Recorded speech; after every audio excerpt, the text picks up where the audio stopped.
I think the thing that changed most was something outside of Africa. Well, one or two African countries too were Arab states. The Arab world changed. It hasn't changed formally, but it's changed informally, in that many Arab countries now understand that Israel is not their enemy, but their partner in fighting militant Islamist terror that threatens just about every country in the region and many, many countries in Africa. And equally, many African countries recognize that. So what the Arabs, many of the Arab states now understand, certainly many African countries grasp as well. And they also, I think, understand another thing, that Israel could be their partner not merely in the areas of security, but first and foremost in the areas of development.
I'm so excited to be here.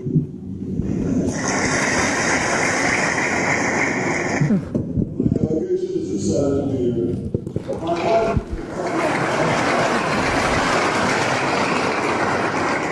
I want to recognize three outstanding members of our parliament who are also excited to be here.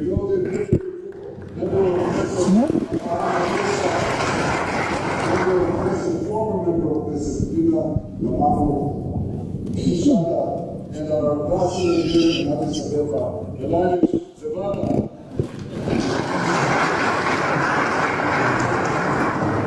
I am absolutely thrilled to be the first Prime Minister of Israel to visit Ethiopia ever.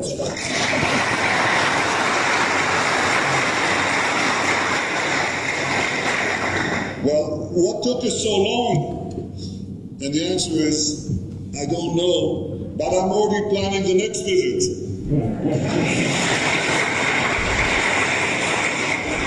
Ethiopia is a resplendent land, rich in history, diverse in culture, pregnant with promise.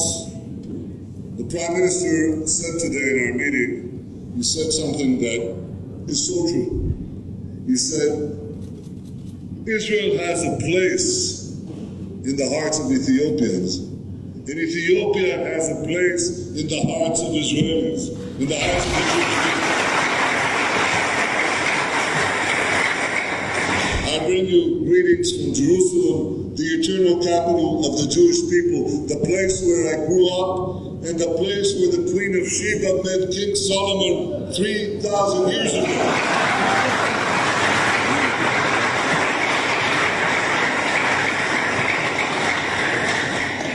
One of the most beautiful streets in Jerusalem, in the heart of the city, is a street called Ethiopia Street. And in my youth, I would walk past the majestic Ethiopian church on it. And I felt always that it was just one expression of the enduring bonds between our peoples. Bonds of history, bonds of values, and increasingly bonds of interest. Our historical bond continued from the Solomonic era through the rise of Christianity to this day. Our values, I think the bonds of history gave rise to the bonds of values. The birth of the Jewish people is interwoven with the birth of our freedom, the story of the Exodus, We were brought from slavery to freedom in our land, to our land, the land of Israel. You in Ethiopia, you fought for your freedom. You maintain your freedom. Throughout the centuries, for millennia, your nation has proudly fought for and maintained its independence. We respect you for it. We admire you. You resisted.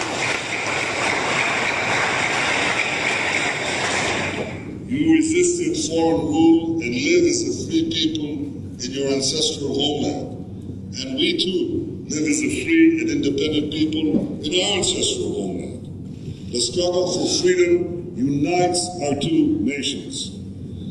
As is the second value we share, which is nation building. I returned to the land of Israel, which is the beginning. We then needed to build our states, a dynamic state, a powerful state. We recognized early on that the diversity of our citizens would be a source of great power. Today we draw upon the skills and wisdom of all our citizens, Arabs, Jews, Christians, Muslims, Druze, and Jews from Ethiopia. Thousands of Ethiopian Jews serve in our army, participate in our politics, take part in our economy, in our culture. They help enrich Israeli society every day and in every way. They act as a human bridge between our two peoples.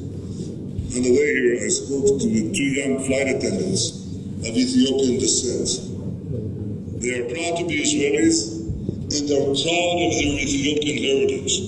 And one of them is seeing her family here for the first time in 7 years. What excitement! It's the excitement we all feel in coming here and rekindling our friendship.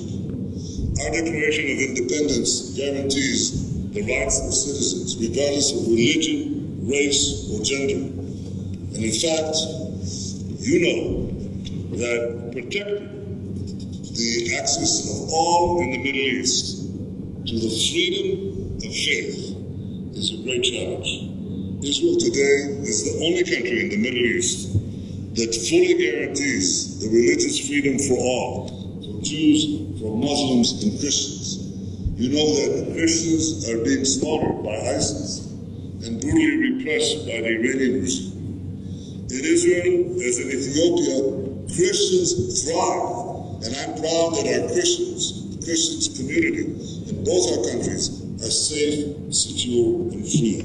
This is something we uphold for all religions, Muslims, Christians, and Jews alike. It's the values we should uphold everywhere in the Middle East and everywhere in the world, in Africa, in Europe, everywhere.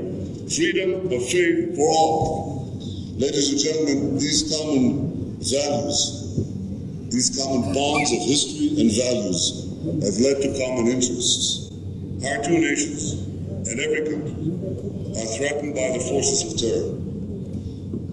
I've spoken to African leaders this week in Entebbe, in Kenya, in Rwanda, and of course with Prime Minister Haile Mariam of Ethiopia. I think all Africa's leaders understand this danger well. We've witnessed attacks in countries across the continent and around the world. We've seen fanatics who seek to impose a medieval barbarism on all humanity. They deliberately target civilians. They systematically murder innocent men, women, and children in malls, in universities, in cafes, in hotels. It's important to understand that the terrorists see us, all of us, as one. And we must fight them as one. And I want to pledge to you one thing. We can defeat them, we will defeat them. But working together, we'll defeat them even faster.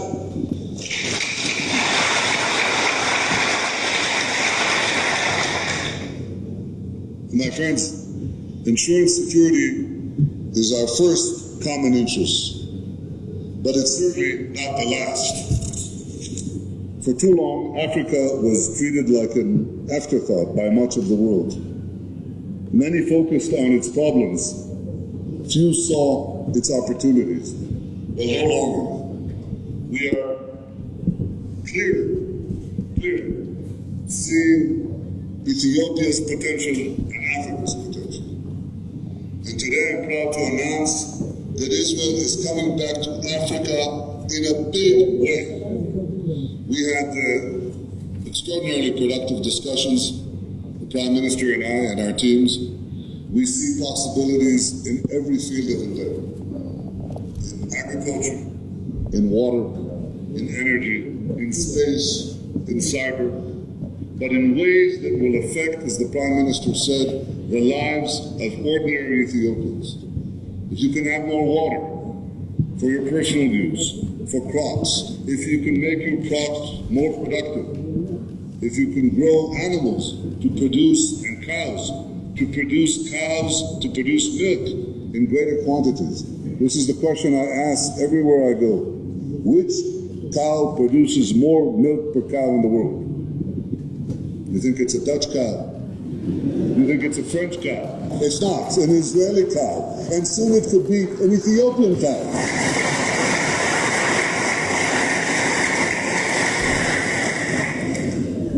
This is my vision for our cooperation. To have Ethiopian farmers enjoy the benefit of Israeli know-how, working together with us. To have water channeled to every direction that you want and wasted very little. To have technology, to have communications, education, medicine. Enjoy the fruits of technology because the future belongs to those who innovate. Israel is an innovation nation, but we are willing and eager to share our experience with you because we believe in our partnership. I believe that Ethiopia is on the rise. We believe that your industries are growing and innovative. Your influence is spreading. We seek to deepen our ties with you because when we work together, both of our peoples are better off. It's been nearly 3 decades since an Israeli Prime Minister visited any country in sub-Saharan Africa. And I can promise you, it won't be another 3 decades before another visit. We are talking about future visits to Ethiopia and to many African countries. I want to see Israeli embassies spread throughout the continent, and I want to see every African country represented in an embassy in Israel. This is a vision that we believe in. It's something that we're working for. It's something that we believe in, and it should not surprise you.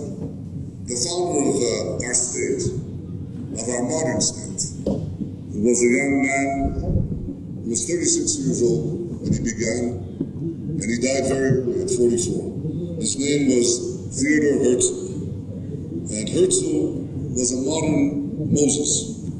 He said over 120 years ago, he said that after he would achieve the establishment of a reborn Jewish state, he hoped to help the black people of Africa gain their freedom too. It was that same partnership from King Solomon, that same partnership from long ago, the same idea of the Exodus. And Herzl said of the idea of refounding a Jewish state, he said, if you will it, it is no dream. And the same applies to our relations with Africa, and the same applies to our vision of a shared future with Ethiopia. If we will this future, it is no dream. Inspired by the bonds of history, by the values and common interests that characterize us, our friendship is ever deepening. Ethiopia is on the rise, Africa is on the rise, and the friendship between us is soaring to new heights. May God bless Ethiopia. May God bless Israel. May God